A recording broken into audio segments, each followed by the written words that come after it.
दोस्तों इसमें पूछे गए प्रश्न हम लोग जनरल साइंस के करेंगे, जो कि एग्ज़ाम के लिए काफ़ी इंपॉर्टेंट है आपके। पहला प्रश्न है, एसी और डीसी किसके रूप होते हैं?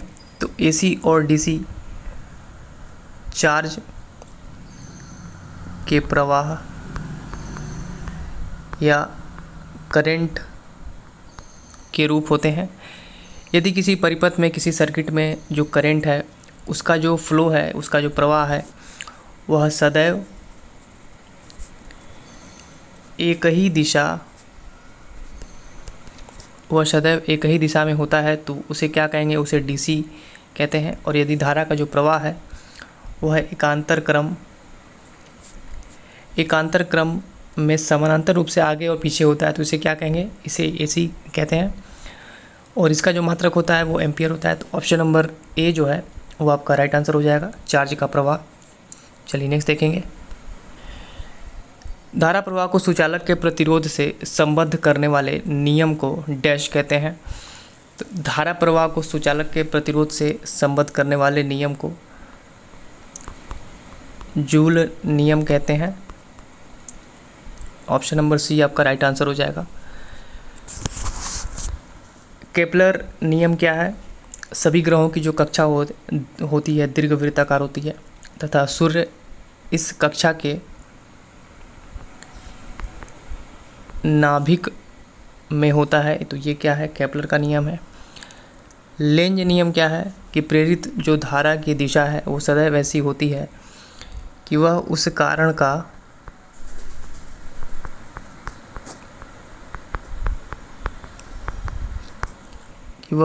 का विरोध करती है जिससे वह स्वयं उत्पन्न होती है। इसे क्या कहेंगे? लेंज नियम कहेंगे। चलिए नेक्स्ट देखेंगे। और ये जो प्रश्न है ये एनटीपीसी में पूछा गया है 2016 में, फर्स्ट शिफ्ट में। चलिए आगे देखिएगा। एक इलेक्ट्रिक हीटर में किसी सोर्स से 4 एम्पियर की विद्युत धारा प्रवाहित होती है, तो उसका विभवांतर 60 वोल्ट होता है। यदि विभवांतर बढ़कर 165 वोल्ट हो जाता है तो विद्युत धारा कितनी होगी?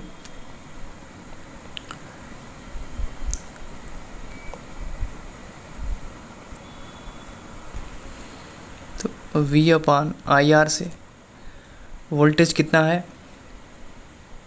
60 वोल्ट है। करंट कितना दिया हुआ है? वोल्टेज कितना है? 60 वोल्ट। करंट कितना है? 4 एम्पियर। तो रेजिस्टेंस निकाल लेंगे, 15 चौको 60, यानी कि 15 ओम आपका रेजिस्टेंस आ जाएगा। बाद में वोल्टेज कितना बढ़ रहा है? 165। 165 V/R से निकाल लेंगे। वोल्टेज जो बढ़ा है 165 वोल्ट बढ़ा है। रेजिस्टेंस कितना आया है? 15 ओम। 15 कने 15 कितना आ गया? 11 एम्पियर। तो आपका राइट आंसर हो जाएगा ऑप्शन नंबर डी, 11 एम्पियर। ये प्रश्न ग्रुप डी में पूछा गया है 2018 में। चलिए नेक्स्ट देखेंगे।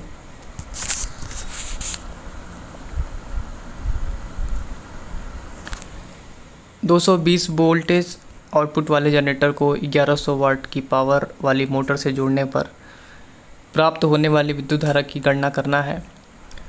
तो I बराबर P/V से निकाल लेंगे, वैल्यू रखेंगे। पावर कितना है? 1100। वोल्टेज कितना है? 220। काट देंगे। 22 बचे, 5 दूना 10, 5 दूना 10 11, 110। ये तो I बराबर आपका आ गया करंट 5 एम्पियर। तो ऑप्शन नंबर सी आपका राइट आंसर हो जाएगा। ये भी प्रश्न जो है ग्रुप डी में पूछा गया है 2018 में। चलिए आगे देखेंगे।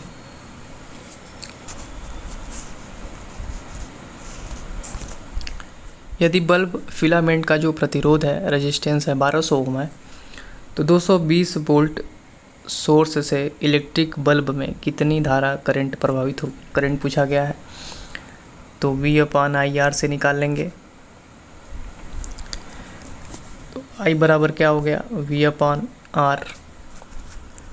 वैल्यू रख देंगे कितनी? वोल्टेज कितना है? 220 और रेजिस्टेंस कितना दिया हुआ है 1200 ओम। काट देंगे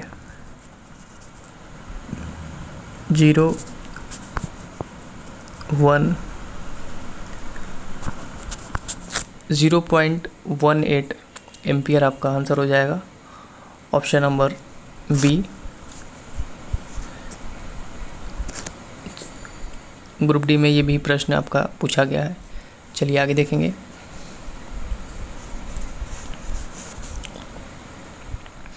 यदि एक तार के माध्यम से प्रवाहित होने वाली विद्युत धारा I है और एक इलेक्ट्रॉन का आवेश E है, तो t सेकंड में प्रवाहित होने वाले इलेक्ट्रॉनों की संख्या को किसके माध्यम से निर्धारित किया जा सकता है?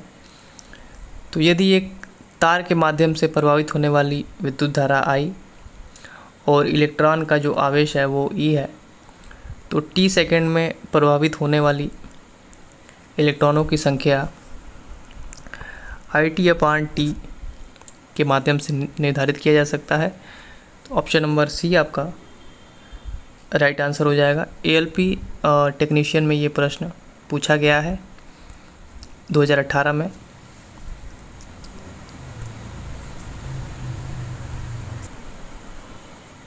जब बिजली के एक हीटर सोर्स से 4 एम्पियर का विद्युत प्रवाह होता है, तो टर्मिनलों के बीच इसका जो गतिज अंतर है 60 वोल्ट होता है।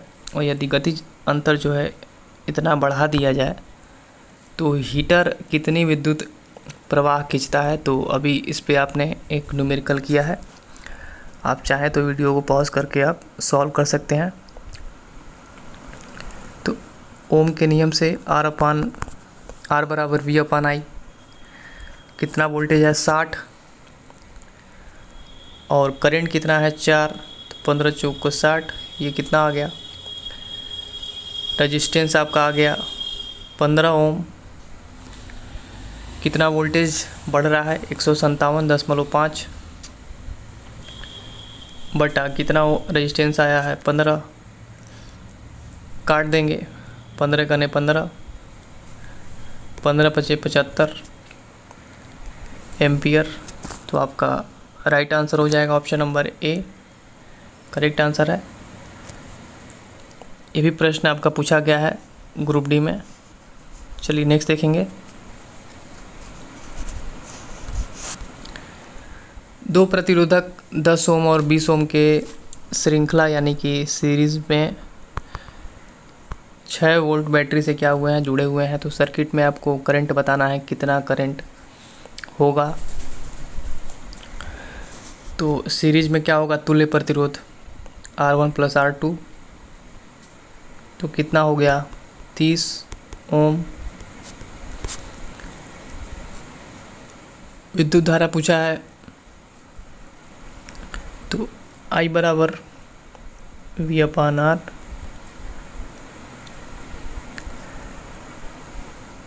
कितना वोल्टेज दिया है 6 और रेजिस्टेंस आपका कितना आया है 30 ओम।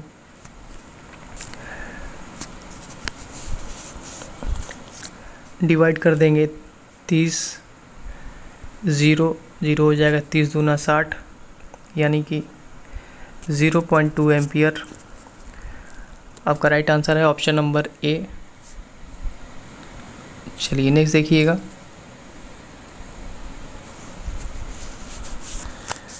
निम्नलिखित में से कौन सा नियम विद्युत धारा के ऊष्मीय प्रभाव से संबंधित है? तो जब किसी चालक तार में विद्युत धारा प्रवाहित की जाती है तो वह तार क्या होता है, गर्म हो जाता है और इसे विद्युत धारा का ऊष्मीय प्रभाव कहते हैं। तो ये किससे संबंधित है? जूल के नियम से। ऑप्शन नंबर डी आपका राइट आंसर हो जाएगा। ग्रुप डी में ये प्रश्न 2018 में पूछा गया है फर्स्ट शिफ्ट में।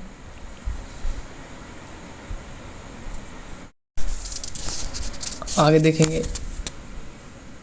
एसी की माप, प्रत्यावर्ती धारा की माप किसके द्वारा की जा सकती है?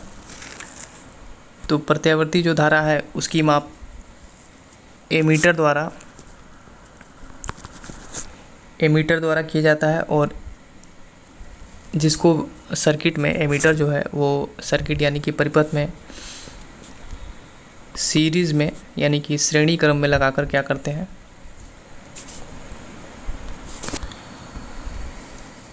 मेज़र करते हैं। तो आपका राइट आंसर हो जाएगा ऑप्शन नंबर डी, प्रेरण एमीटर द्वारा। और एमीटर का जो रेजिस्टेंस है, जो इंटरनल रेजिस्टेंस आंतरिक जो प्रतिरोध होता है वो क्या होता है, बहुत कम होता है। चलिए नेक्स्ट देखिएगा। एक इलेक्ट्रिक हीटर के टर्मिनलों के बीच विभवांतर 60 वोल्ट होता है। जब यह स्रोत से 4 एम्पीयर की धारा प्राप्त करता है, यदि विभवांतर बढ़कर इतना हो जाता है, तो इस पर आपने अभी ये आपका दूसरा तीसरा न्यूमेरिकल हो जाएगा मुझे लग रहा है। तो वही होगा आपका V बराबर IR से। वोल्टेज कितना है 60, करंट कितना है 4, रेजिस्टेंस निकाल लेंगे 15 चौको 60, R बराबर 15। कितना बढ़ रहा है 172.5 वोल्ट। रेजिस्टेंस आपका 15 आ गया है, डिवाइड कर देंगे 15 कने 15, 15 कने 15 5, 11.5 एम्पियर आ जाएगा। राइट आंसर आपका ऑप्शन नंबर सी। चलिए नेक्स्ट देखेंगे। विद्युत परिपथ में से 10 मिनट में प्रवाहित होने वाले विद्युत आवेश की मात्रा 300 कूलाम है। इलेक्ट्रिक बल्ब के फिलामेंट द्वारा उपयोग की गई विद्युत धारा पूछी गई है। तो Q बराबर IT, आवेश की मात्रा कितना है, आवेश कितना दिया है 300 कूलम। धारा आपसे पूछा गया है, समय कितना दिया हुआ है 10 मिनट। तो पहले समय को क्या करेंगे, 10 मिनट को सेकंड में कन्वर्ट कर लेंगे। 10 गुणे 60 यानी कि 600 सेकंड। तो I इंटू 600 बराबर 300/600 डिवाइड कर देंगे 0.5 एम्पियर आपका उत्तर हो जाएगा। ऑप्शन नंबर ए आपका राइट आंसर है। 2018 में ग्रुप डी में ये पूछा गया है। चलिए नेक्स्ट देखेंगे। यदि विद्युत प्रभार Q और समय T दिया गया हो तो विद्युत धारा ज्ञात करने का सूत्र क्या होगा। तो यदि विद्युत प्रवाह Q और समय T दिया गया हो तो हम जानते हैं कि Q बराबर I इंटू T। तो I बराबर क्या हो जाएगा Q/T। तो ऑप्शन नंबर ए आपका राइट आंसर है। 2018 में ग्रुप डी में ये प्रश्न पूछा गया है। चलिए नेक्स्ट देखेंगे। तरल पदार्थ में प्रवाहकत्व कब शुरू होता है। तो पदार्थों द्वारा विद्युत धारा संचालित करने की क्षमता के माप को विद्युत चालकता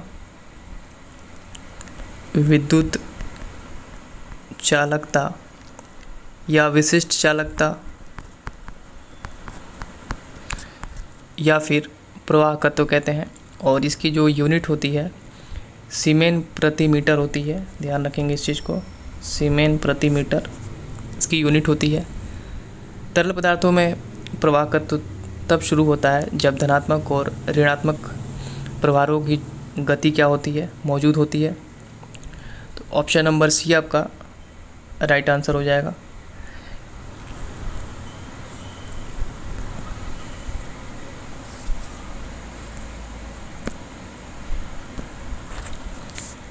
यदि एक परिपथ में किसी बिंदु से 1 सेकंड में 20 कूलम आवेश गुजरता है तो उसमें प्रवाहित धारा का मान ज्ञात कीजिए। तो I बराबर Q/T से 20 कितना समय दिया हुआ है 1 सेकंड कितना आ जाएगा 20 एम्पियर। ऑप्शन नंबर बी आपका राइट आंसर है। तो ये सारे प्रश्न आपके परीक्षा में पूछे गए हैं, चाहे वो जेई का एग्ज़ाम हो, चाहे एलपी हो, टेक्नीशियन हो, ग्रुप डी हो, एनटीपीसी हो। किसी विद्युत सर्किट के दो बिंदुओं के मध्य एक इकाई आवेश के स्थानांतरण में हुआ कार्य डैश कहलाता है। तो किसी विद्युत सर्किट में परिपथ के दो बिंदुओं के मध्य इकाई आवेश के स्थानांतरण में हुआ जो कार्य है विभवांतर कहलाता है। विभवांतर को वोल्ट मापी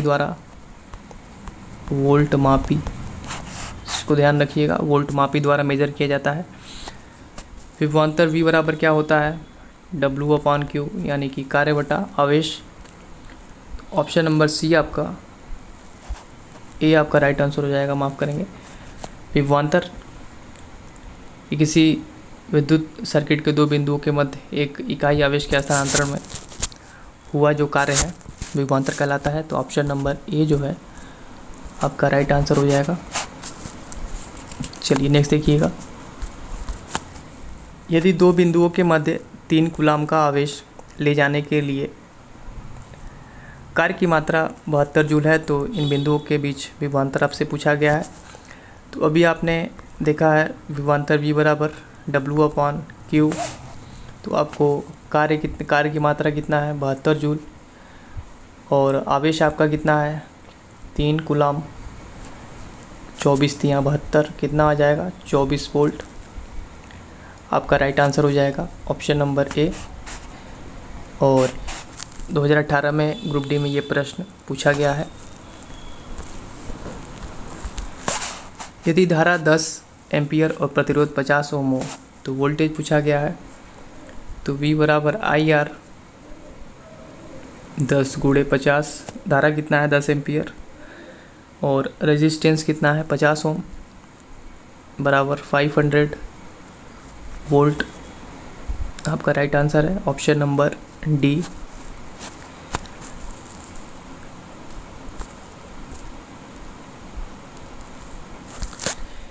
एक चालक में प्रवाहित विद्युत धारा और विभवांतर के बीच क्या संबंध होता है। तो ओम के नियम अनुसार यदि चालक की भौतिक अवस्था यानी कि जैसे लंबाई हो गया, लेंथ हो गया, एरिया क्षेत्रफल हो गया, आयतन हो गया, ताप हो गया, दाब, ये सब क्या है अपरिवर्तित रहें, अगर इनमें कोई परिवर्तन नहीं होता है, ये अपरिवर्तित रहें, तो चालक के सिरों पर क्या होता है आरोपित जो विभवांतर है, जो वोल्टेज है, और इसमें बहने वाली जो धारा का अनुपात होता है वो क्या होता है सदैव नियत रहता है, यानी कांस्टेंट रहता है। तो R बराबर V/I, R बराबर V/I। तो ऑप्शन नंबर सी आपका राइट उत्तर हो जाएगा, V/I जो एक क्या है नियतांक है। 2018 में ये प्रश्न पूछा गया है ग्रुप डी में फर्स्ट शिफ्ट में। इनमें से क्या एक विद्युत रोधी नहीं है। तो ऐसे पदार्थ जो अपने से होकर विद्युत धारा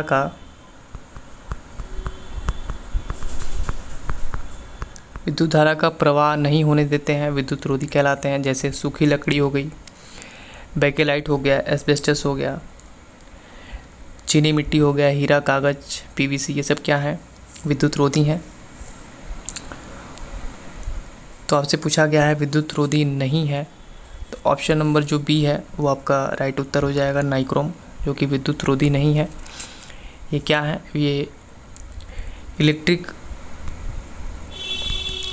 कंडक्टर्स कहलाते हैं, जैसे कि तांबा हो गया, एल्यूमिनियम हो गया, जस्ता, गोल्ड हो गया, नाइक्रोम, ये सब क्या है इलेक्ट्रिक कंडक्टर्स हैं। तो इस चीज़ को ध्यान रखेंगे। और कागज़, हीरा और एबोनाइट ये क्या है विद्युत रोधी हैं।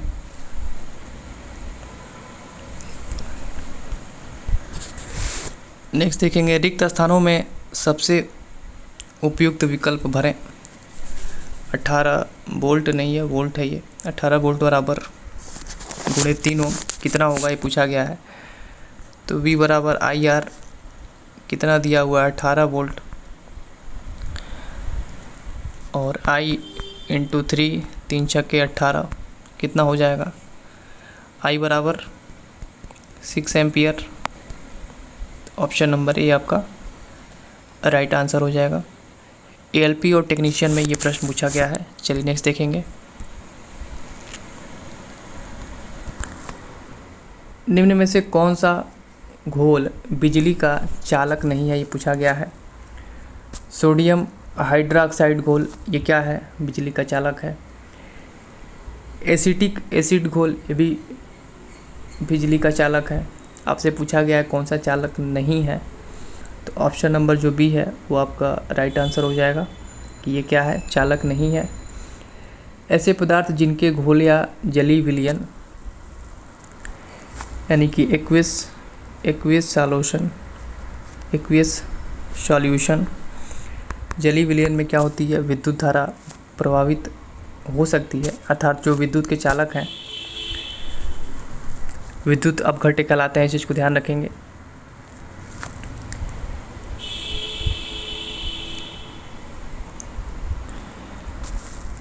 जैसे सोडियम हाइड्रोक्साइड हो गया, एसिटिक एसिड हो गया, हाइड्रोक्लोरिक एसिड हो गया HCl, नाइट्रिक एसिड हो गया HNO3 घोल इत्यादि। जबकि जो ग्लूकोज है ये घोल विद्युत चालक नहीं है, तो ऑप्शन नंबर जो बी है आपका राइट आंसर हो जाएगा।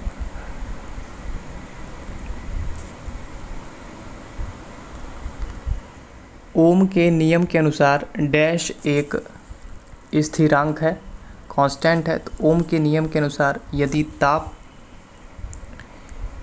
ताप आदि भौतिक अवस्था नियत रखी जाए तो किसी प्रतिरोधक के सिरों के बीच जो वोल्टेज उत्पन्न होता है उसमें उससे धारा प्रभावित धारा के क्या होता है, समानुपाती होता है। अर्थात